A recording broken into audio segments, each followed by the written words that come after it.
ቀደም ብለን ወደ እናንተ አንድ መርሃ ግብር አስተዋውቀን ነበርና በተለይ የኢትዮጵያ መለያ ወይም ደግሞ የኢትዮጵያ አርማ የሆነውን ዋሊያ እጅግ ቁጥሩ ከመመናመኑም በዘለለ በህገወጥ አዳኞች እጅግ በጣም በሚያሳዝን ሁኔታ እየታደነ ይገኛልና በዚህም ከጉዳዩ ጋር ግንኙነት ያላቸው የሚዲያ ባልደረባና እንዲሁም ደግሞ ወደ ሰሜን ተራሮች ብሔራዊ ፓርክ ተጉዘን በስልክ ሲኒየር ጋይድ ወይም ደግሞ ሲኒየር የማህበረሰብ አስጎብኚ ወደ እናንተ ጋብዘናል። ለጊዜው አንድ እንግዳዬ መስመር ላይ ይታየኛል። ሄሎ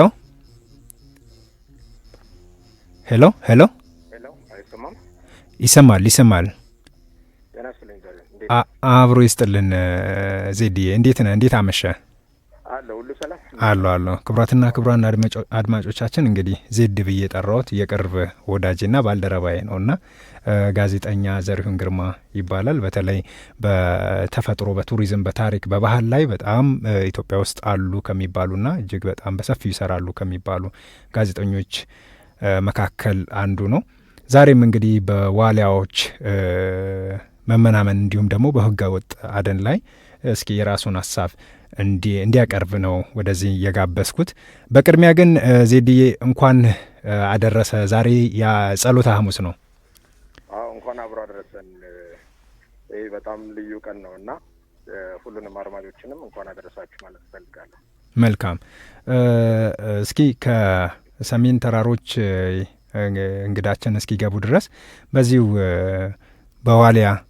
በዋሊያዎች የህገ ወጥ አደን ላይ የተወሰነ ነገር እያለን ብንጠብቅ ጥሩ። እንግዲህ ሰሞኑን ከሰማነው ዜና ምናልባትም እንደ ሀገርም እጅግ በጣም የሚያሳዝን እንደ ሰው ልጅም መደረግ የሌለበት ምንም በማያውቁ በምንም ነገር ውስጥ ሊሳተፉ በማይችሉ የዱር እንስሳት ላይ የደረሰ እጅግ በጣም ክፉ የሆነ ተግባር ነው እና ይህ ተግባር እንዳየሁት እጅግ በጣም ነው ያዘንኩት። በተለይ ኢትዮጵያ ውስጥ ያሉ የዱር እንስሳት ሀብቶች ያለባቸው ፈተና ይታወቃል። በዛም ላይ ደግሞ እንደዚህ አይነት ምናልባት ከዚህ በፊት ያላየ ነው ታይቶም የማይታወቅ በምን አይነት መንገድ ይህ ነገር ሊከሰት ቻለ ማለት እስክንችል ድረስ የተፈጸመ ተግባር ነው እና በጣም ነው ያሳዘነኝ በግሌ።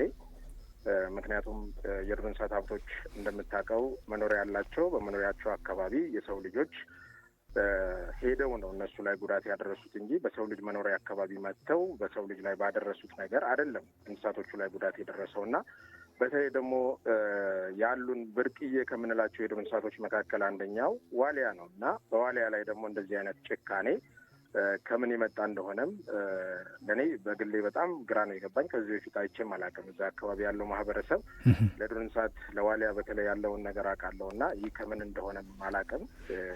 በግሌ ግን እጅግ በጣም ያዘንኩበት እንደ ኢትዮጵያ የዱር እንስሳት ልማትና ጥበቃ ዘርፍ ውስጥ ደግሞ እጅግ በጣም ክፉ ጥላ የጣለ ተግባር ነው ብዬ ነው ማለት ነው። መልካም። እንግዲህ እስኪ ምናልባት ከዚህ በፊት እስከ 900 ከ1100 እስከ 900 ባለው የቁጥር ሪፖርት አውቃለሁ እና አሁን ላይ 300 በቁጥር 300 ላይ 300 ደርሷል እና ምን መደረግ አለበት? በተለይ በጣም በሚያሳዝን ሁኔታ በተለይ አሁን ሁላችንም እያየ ነው ያለው ማህበራዊ ድረገጽ ላይ እየተዘዋወረ ያለ አንድ ምስል አለ እና ምንድን ነው አሁን ይህንን በምን አይነት በዘላቂነት ለመፍታት እንደ ሚዲያ ባለሙያ በተለይ በዘርፉ ላይ እንዳለ ሰው ምን ብናደርግ ይሻላል? ምን ቢደረግ? ይሄ እንግዲህ ህገ ወጥ አደን ምናልባትም ከዚህ በፊት ብዙ ቦታዎች ላይ ባሉ የፓርኮች ላይ የነበረ ተግባር ነው። አሁን ዜድዬ ይቅርታ አንዴ ላስቆመ። ጋሻው ገብቷልና ጋሻው እንደምን አመሸ? እንደምናመሽ ሰላም ነው አለን፣ እግዚአብሔር ይመስገን። እንኳን አደረሰ። እንግዲህ ዛሬ ጸሎተ ሐሙስ ነው። አዎ እንኳን አብሮ አደረሰን። ዘሪሁን ግርማ መስመር ላይ ይገኛል። ዘሪሁንን መቼም ታውቀዋለህ። የቱሪዝም ሚዲያ ላይ ካሉ ጉምቱ ጋዜጠኞች መካከል አንዱ ነው። ዛሬ እንግዲህ ይህንን በጣም አንገብጋቢ ኢሹ ስለሆነ ነው እና በማይመች ሁኔታ ወደዚህ ወደ መስመር እንድትቀላቀለን ያደረግኩኝ። ዜድ ሀሳብ እየሰጠ ነበር፣ አስቁሜዋለሁ እና የእሱን ሀሳብ እንደጨረስን ወደ አንተ እንመጣለን። በጣም ጥሩ። መልካም ዜድዬ፣ ከይቅርታ ጋር ቀጥል። አመሰግናለሁ። ጋሻውን ምናልባት በጣም አንገብጋቢ ጉዳይ መሆኑን ተረድቶ በዚህ ጉዳይ ላይ ሀሳቡን ለመስጠት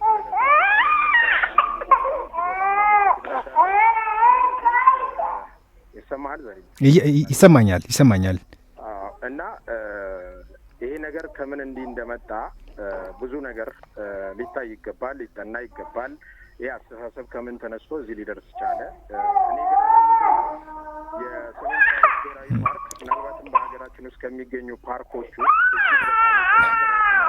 ጋሻው መሰለኝ ትንሽ የሚረብሽ ድምፅ አለ። እስኪ ራቅ ለማለት እንሞክር።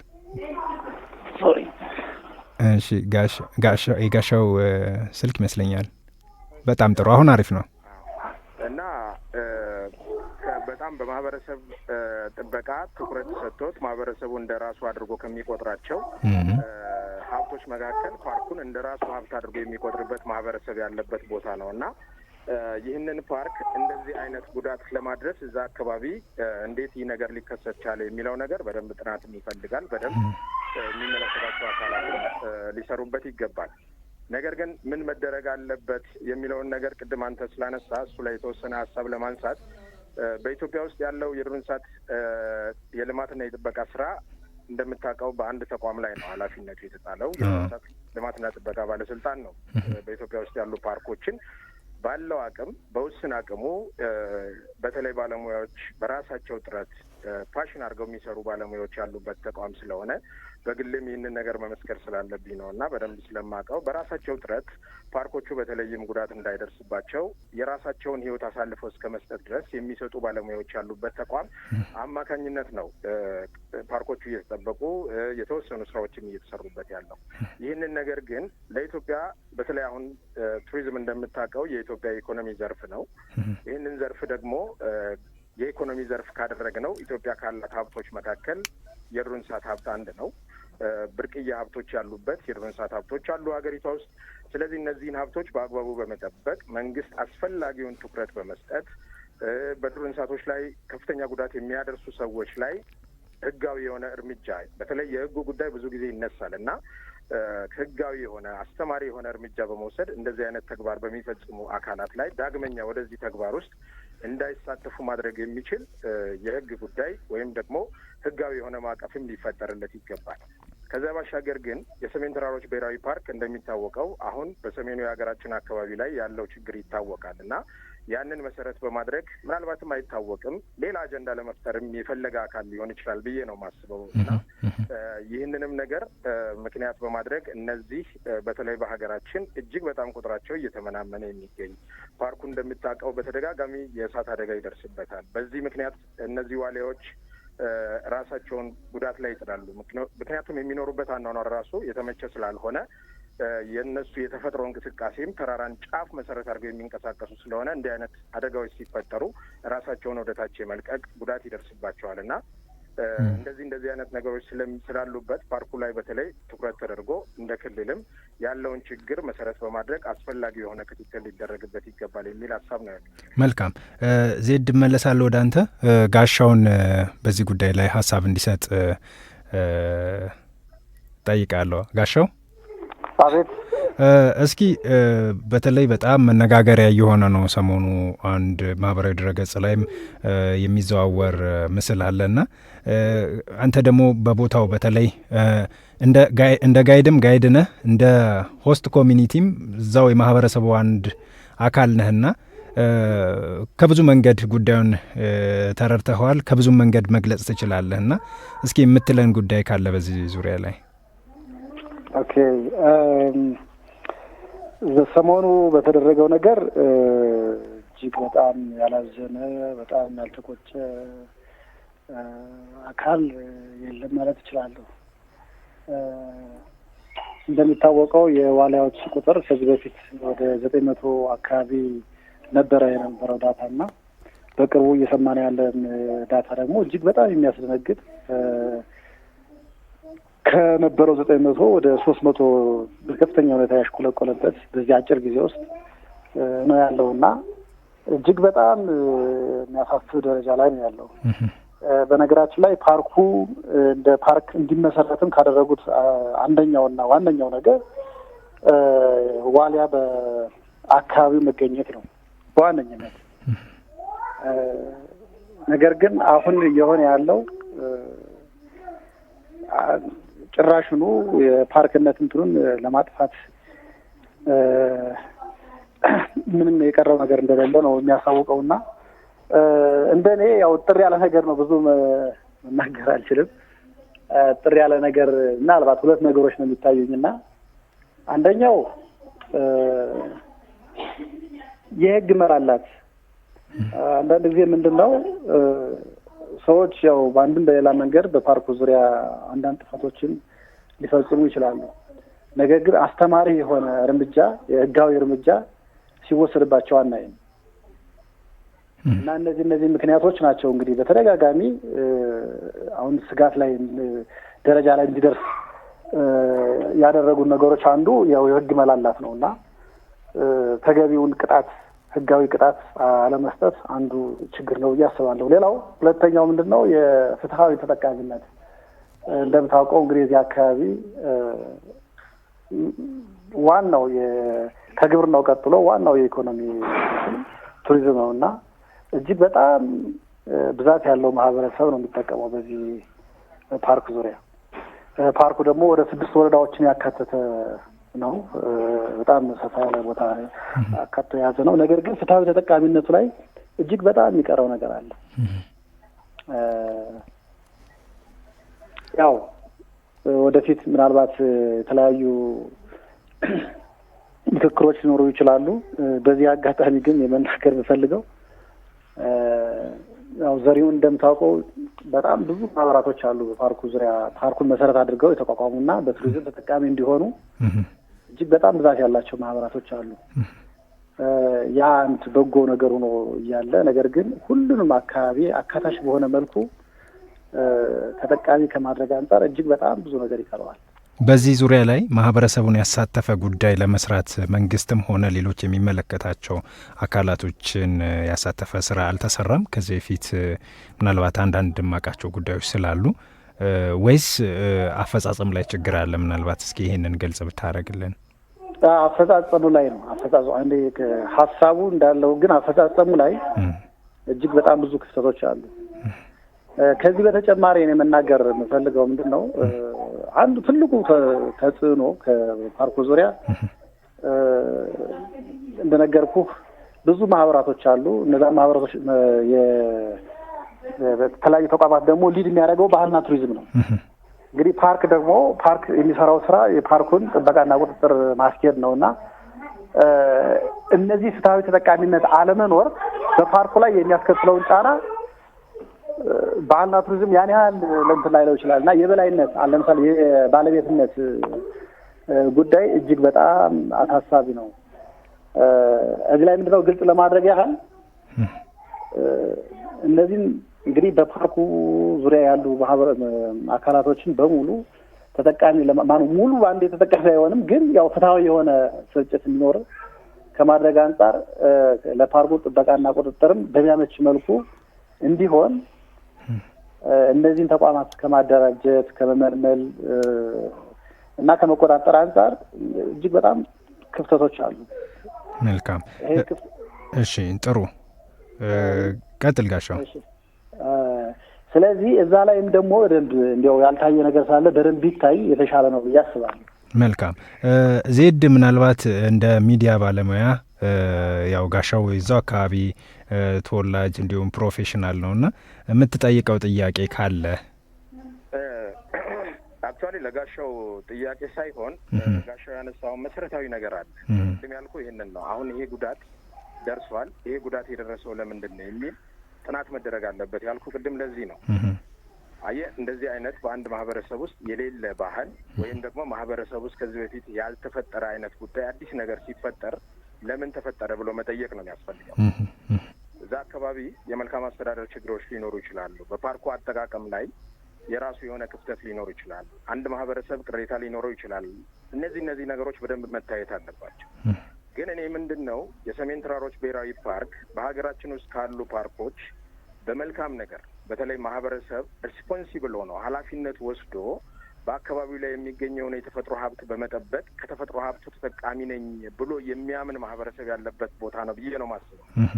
ነገር ግን ይህን የመሰለ ቦታ ላይ እንደዚህ አይነት ነገር ሲፈጠር ያውም ባልተለመደ የአካባቢውን ማህበረሰብ ባህል፣ እምነት በተጻረረ መንገድ አሁን ያየሁበት መንገድ በጣም አንድ እንትን ያለኝ ይሄ እንግዲህ እንደምታውቀው የጾም ወቅት ነው። በሰሜኑ የሀገራችን አካባቢ አብዛኛው ሰው የክርስትና እምነት ተከታይ ነው። በዚህ ሰዓት ላይ የዱር እንስሳት ስጋ አርዶ እንደዚህ በአደባባይ እንዲታይ የማድረግ ነገር ሲኖር እዛ ጋር ሊፈጠር የተፈለገ ነገር አለ ማለት ነው። አየህ፣ በተዘዋዋሪ እነዚህ የዱር እንስሳቶች የሌላ አካል አጀንዳን ነው ተጎጂ ሆነው እንትን እያደረጉ ያለው። ስለዚህ ይሄ ነገር ላይ በደንብ ጥንቃቄ ተደርጎ ይህንን ጉዳይ የፈጸሙ ሰዎች ላይ አስፈላጊውና አስተማሪ እርምጃ ነው መወሰድ። መልካም። ምናልባት የዱር እንስሳት ልማትና ጥበቃ ባለስልጣን ጉዳዩ የሚመለከተው ተቋም ስለሆነ ሲሪየስሊ ጉዳዩን አይቶ በተለይ ውጤቱም በደንብ ለሚዲያም ለኢትዮጵያውያንም ማሳወቅ አለበት። ይሄ አየህ ሀገራችን ውስጥ ብዙ ያልተለመደ ነገር ነው። ከዚህ በፊት አደን ሊደረግ ይችላል፣ ምን ይችላል። ግን በዋሊያ ላይ እንደዚህ አይነት ነገር ሲደረግ አላውቅም። እንደዚህ አይነት ነገር አይቼም ስለማላውቅ ይሄ እጅግ በጣም ትኩረት ተሰጥቶት አስተማሪ የሆነ እርምጃ ተወስዶ እዛ አካባቢ ያለውንም ችግር ለመፍታት አስፈላጊው ስራ መሰራት አለበት ብዬ ነው ማስበው። መልካም ጋሻው፣ እንግዲህ እስኪ ለቦታው ቅርበት አለህና ችግሩም የመጀመሪያው በአካባቢውም በፓርኩ የመጀመሪያ ተጠቃሚም የመጀመሪያውም ተጎጂ አንተ ነህና ምንድን ነው የምታስተላልፈው መልእክት? የምትለን ነገር ምንድን ነው? እኔ ያው መናገር የምፈልገው ምንድን ነው ዘሪሁን ያው ለመናገር ተናግሮታል። በርግጥ ግን እዛው ላይ መጨመር የምፈልገው ያው እዚህ ላይ የሃይማኖት አባቶችም አብረው ኢንቮልቭ አድርገው ማህበረሰቡን ከማስተማር አንጻር ከባህልም ከእምነትም ያፈነገጠ ነገር ነው የተደረገውና እጅግ በጣም የሚያሳዝን ነው።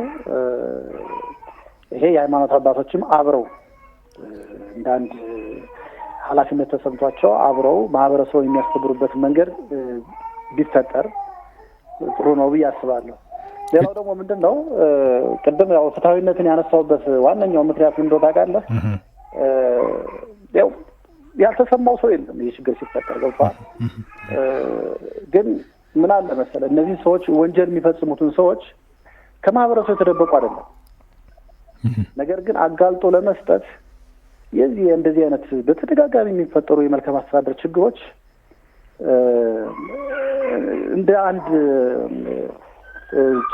ማን ነው ይሄ ህዝብ በፊት የተፈጠሩት ችግሮች ምክንያት በማድረግ እነዚህን ሰዎች አጋልጦ የመስጠት ችግር አለ በማህበረሰቡ። እንግዲህ አሁን እንዳጋጣሚ ሆኖ እነዚህ ሰዎች እጅ ከፍንጅ ተያዙ። ነገር ግን የአደኑ በጣም በቀጣይነት ላለፉት 1 ዓመትና ምናልባት ከዛ በላይ ሲቀጥል እንደነበረ ይታወቃል። በሆነ አጋጣሚም እንደዚሁ ያው ለቆጠራ ሲወጣ የኛ አንድ አጋጣሚ የኛ ማህበር አብሮ ተሳታፊ ሆኖ ዋሊያ ቆጠራ ሲካሄድ በተወሰነ መልኩ የኛ አባሎች ይሳተፋሉና በሚያሳዝን ሁኔታ ለቆጠራ በተሰማሩባቸው አካባቢዎች እንዲህ ተገለው የሆነ የማይፈለገው ቅሬታ ካለ ለምሳሌ አሁን ቀንዱ ሊሆን ይችላል ወይ እግሩ ሊሆን ይችላል ተቆርጦ ተጥሎ በየቦታው ያገኙታል እና የቆየ ችግር ነው። ነገር ግን ይሄ ችግር ደግሞ እየተፈጠረ ያለው እዛው በፓርኩ ዙሪያ በፓርኩ ውስጥ ባሉ ማህበረሰብ ነውና ከማንም የተደበቀ አይደለም። ማህበረሰቡ ያው ደብቆ ስለያዘው ነው። ነገር ግን እንደዚህ አይነት ያው ከዚህ በፊት የገለጽኳቸው የመልካም አስተዳደር ችግሮች ቢፈቱ ሁሉም የኔነት ስሜት ስለሚሰማው ችግሩን ለማቃለል ያው ጥሩ መፍትሄ ይሆናል ብዬ አስባለሁ። መልካም ጋሻው፣ ለሰጠህን ማብራሪያ አስተያየት እጅግ አድርገን እናመሰግናለን። ዜድ ወደ አንተ ልምጣ። የምትጨምረው ነገር ካለ ጊዜ ያለን፣ ከሌለ ለሰጣችሁን ጊዜ ሁለታችሁንም ልባዊ ምስጋና ይድረሳችሁ።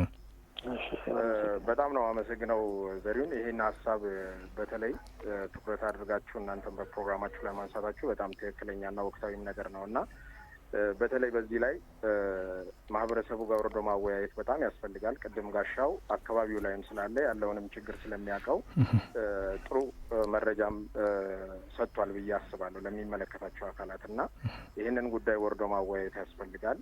በአካባቢው ላይ ያለው ማህበረሰብ ችግር ሊኖርበት ይችላል። ያንን ችግር ግን መበቀያ መሆን የለባቸውም። የደቡብ ወጣቶች እንደዛ አይነት ነገሮች እንዳይደረጉ አስፈላጊው የሆነ ነገር በሚመለከተው አካል ሊደረግ ይገባል ብዬ ነው የማስበው። ነገር ግን ከዚህ በኋላ እንዲህ አይነት ነገሮች እንዳይፈጠሩ ሁሉም ሰው የበኩሉን ጥረት ማድረግ አለበት። ዋሊያ እኮ ጠፋ ማለት ሰሜን ተራሮች የለም ማለት ነው።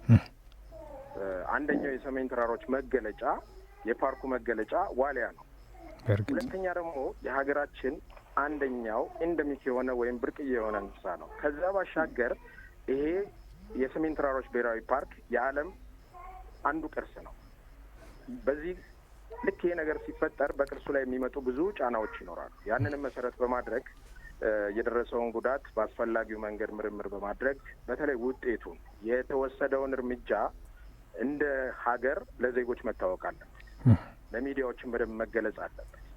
ይሄ ማስተማሪያ የሆነ እርምጃ መወሰድ አለበት። ከዚህ በኋላ ሌሎች ፓርኮች ላይ ተመሳሳይ ነገር መፈጠር የለበት ብዬ ነው ማስበው። መልካም ጋሻው፣ እድሉን ከሰጠኝ አንዲት ነገር መልካም ይቻላል። ምን አለ መሰለህ እንደው የህግ ማቀፉ እጅግ በጣም መሻሻል አለበት ብዬ ነው የማምነው እና ምን መሰለህ እሱ ነው አንዱን ክፍተት። አስተማሪ የሆነ የህግ ማቀፍ አይደለም ያለው። ለምሳሌ አንድ ዋሊያ የገደለ 6፣ 5 ወይም 7 ዓመት ታስሮ ቢፈታ ምንም አስተማሪ አይደለም። ፓርኩን ያቃጠለ ሊሆን ይችላል፣ ደን የመነጠረ ሊሆን ይችላል። ተገቢውን ቅጣት ሊያስተምር የሚችል ቅጣት ካልተቀጣ ድረስ መቼም ቢሆን መፍትሄ ይወጣል ብዬ አላስብም እና ከዚህ በፊት ከነበሩ ልምዶች ተነስቼ ነው እንደዛ እያልኩ ያለሁት እና አሁንም ቢሆን ትኩረት ተሰጥቶ ጀስት ከበድ ያለ ቅጣት የሚሰጥበት መንገድ እናንተ እንደ ሚዲያ ላይ ያላችሁ ሰዎች ምናልባት ትኩረት አድርጋችሁ መድረስ ለሚገባው አካል አድሬስ እንድታደርጉ ለማለት ነው። ጨርሻለሁ። እኔ በኩል ያለውን አመሰግናለሁ። ያው ለውይይቱ እኔንም ስላሳተፋችሁ። መልካም ጋሻው ከጎንደር፣ ዘሪሁን ጋዜጠኛ ዘሪሁን ግርማ ከአዲስ አበባ በጉዳዩ ላይ ጊዜያችሁን ሰጣችሁ እንድንወያይበት ይህንንም ሀሳብ ለሚመለከተው አካል ሀሳባችሁን ለማጋራት ፈቃደኛ ስለሆናችሁ የምሽት ጊዜ ነውና ይህንን ውድ ጊዜ ስለሰጣችሁኝ እጅግ አርጌ አመሰግናለሁ። መልካም ምሽት ይሁንላችሁ። መልካም በዓል። መልካም ክቡራትና ክቡራን አድማጮቻችን እንግዲህ ወደ ጎንደር ሄደን ሰሞኑ በተለይ ማህበራዊ ድረገጽ ላይ እየተዘዋወረ ያለውን ምስል ምንድን ነው ብለን በተለይ አካባቢው ላይ ካለ ሰው መስማት ጥሩ ነውና ወደ እናንተ አቀረብንላችሁ። ክቡራትና ክቡራን አድማጮች እንግዲህ ዋሊያ ስናስብ ብሔራዊ ቡድናችን እናስባለን። ዋሊያ ስናስብ ብዙ ነገሮችን እናስባለን። በጣም ብዙ የሀገራችን ትልልቅ ካምፓኒዎች በዋሊያ ስም ተሰይመዋል። ዋሊያ ሲባል ኢትዮጵያ ነች የምትታወቀው። በተለይ ጋዜጠኛ ዘሪሁን ግርማም እንዳነሳው እንዲሁም ደግሞ ጋሻውም እንዳነሳው የሰሜን ተራሮች በዩኔስኮ ላይ ለመመዝገብ ዋነኛ ምክንያት ዋሊያ ነው። ብዙ ነገሮች አሉ። በእርግጥ ብዙ ስነ ምህዳሩ እጅግ በጣም ደስ የሚል ነው። ሌሎች ብርቅዬ እንስሳቶች፣ የመልክዓ ምድሩ አቀማመጥ እንዳለ ሆኖ ዋሊያ ግን የመጀመሪያው ነውና ይህንን ነው እንግዲህ ሁላችሁም እንደ ማህበረሰብ እንደ ፕሮፌሽናል ሁሉም የራሱን ኃላፊነት ይወጣ የሚል ነው መልእክታችን። ይሄ መርሃ ግብር እንግዲህ በኢትዮጵያ የዱር እንስሳት ጥበቃ ባለስልጣን ድጋፍ የቀረበ ነውና እጅግ አድርገን እናመሰግናለን። የኢትዮጵያ የዱር እንስሳት ጥበቃ ባለስልጣን በዚህ ጉዳይ ላይ እጅግ በጣም ሰፊ ስራ እየሰራ እንደሆነ እናውቃለን። አሁንም አስፈላጊውን ትብብር አድርጎ በተለይ ከማህበረሰቡ ጋር ከሃይማኖት አባቶች ከሀገር ሽማግሌዎች ጋር በመሆን ይህንን ጉዳይ እንዲፈታ እንጠይቃለን። የኢትዮጵያ የዱር እንስሳት ጥበቃ ባለስልጣን የዱር ፓርኮችን በማልማት እንዲሁም ደግሞ ማህበረሰብ አቀፍ ቱሪዝም ምክንያቱም እዛው አካባቢ ሆስት ኮሚኒቲ ወይም ደግሞ እዛ አካባቢ የሚኖረው ማህበረሰብ ፓርኮች፣ የዱር አራዊቶች በራሱ በማህበረሰቡ እንዲጠበቁ ከማድረግ አኳያ ሰፊና የአንበሳውን ድርሻ እየተጫወተ ያለ ትልቅ መንግስታዊ ተቋም ነው። ይህንንም መርሃ ግብር በመደገፍ አጋርነቱን አሳይቶናልና እጅግ አድርገን እናመሰግናለን። አንድ መንፈሳዊ ዜማ ቀኑ ጸሎተ ሐሙስ ነውና ሰምተን እንመለሳለን። መልካም ቆይታ።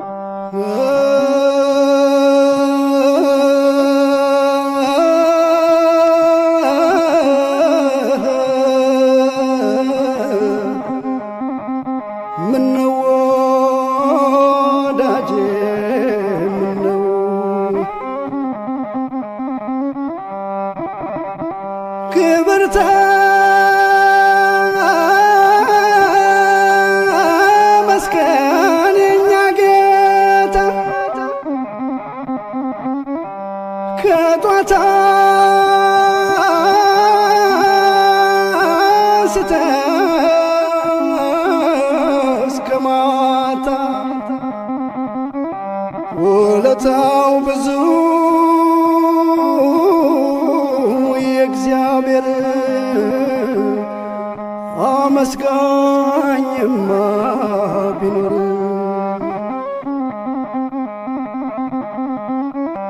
እዚያ ላይ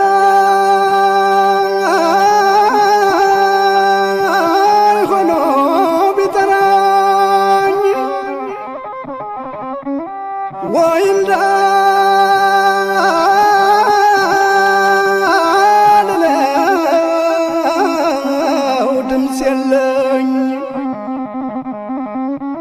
ባልሰማ እኮ ነው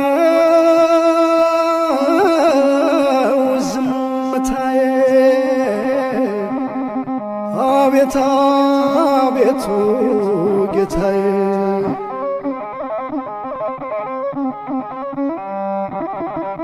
ሌላ ሰው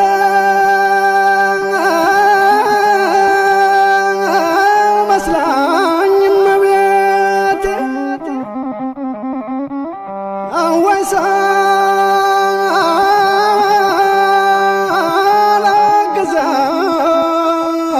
ሳላግዛት መቅረቴ። ተመልሰናል። ክቡራትና ክቡራን አድማጮቻችን እንግዲህ ከዘውትር አድማጫችን እንዲሁም የመርሃ ግብራችን ባልደረባ ማለት ብል ይቀለኛልና 10 አለቃ አብነት ምትኩ መስመር ላይ ናቸው። 10 አለቃ እንደምን አመሹ? እንደምን አመሻችሁ? እግዚአብሔር ይመስገን። እንግዲህ እንኳን አደረሰዎት። ዛሬ ጸሎተ ሐሙስ ነው። ዛሬ ህማማቱ የትህትናውም ስለሆነ የትህትናው ነው። የትህትና ብለን ደግሞ ዝም የለም በሰማነው እግዚአብሔር እንኳን እዚህ ያደረሰን አንተንም እንግዲህ በወደ ሀገር አስፈጻሚውንም ዞንም በጣም አመሰግናለሁ። በኋላም እኔ እንግዲህ ብያለሁ ከዚህ በፊትም በብቻዬ በዚህ ጉዳይ ተናግሬያለሁ። የሀገራችን ቅርስ ብቻ ነው በዓለም ቅርስነት የተመዘገበ ነው ሰሜን ፓርክና በእውነት ያማል።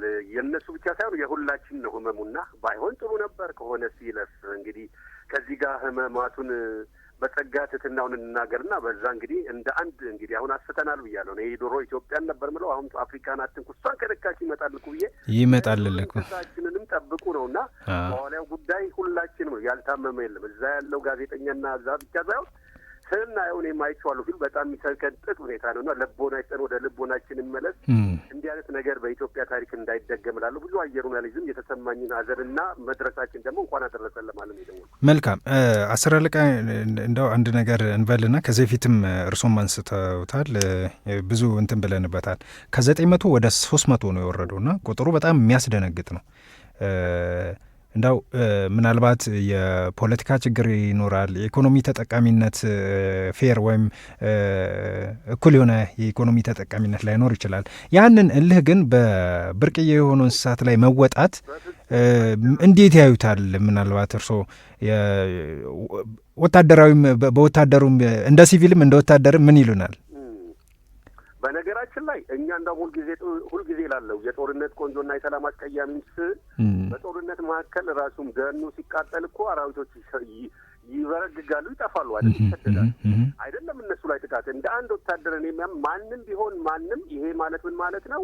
የማይመለከተው እንስሳት እነዚህ ነገሮች ልናበዛቸው ወደ 1000 ወደ 2000 እንጂ በምንም አይነት በማንኛውም መስፈርት የምንም የርካሽ ፖለቲካን ፍጆታ ሊሆን ማንም ይሁን ማንም ይሄን በጥይትም በምንም ቢያደርገው ራሱ እኔ ከዛ ከአራዊት ብቻ ሳይሆን እነሱ ምንም ጥፋት የለባቸውም። ታዛዥ ነው። ይሄን ያደረገ ሰው ግን ይሄን ያደረገ ግን ሰብ ሂውማን የሚባል ነው። ሰው ያልሆነ ፓርኮችን በማልማት እንዲሁም ደግሞ እዛው አካባቢ ሆስት ኮሚኒቲ ወይም ደግሞ እዛ አካባቢ የሚኖረው ማህበረሰብ ፓርኮች፣ የዱር አራዊቶች በራሱ በማህበረሰቡ እንዲጠበቁ ከማድረግ አኳያ ሰፊና የአንበሳውን ድርሻ እየተጫወተ ያለ ትልቅ መንግስታዊ ተቋም ነው። ይህንንም መርሃ ግብር በመደገፍ አጋርነቱን አሳይቶናልና እጅግ አድርገን እናመሰግናለን።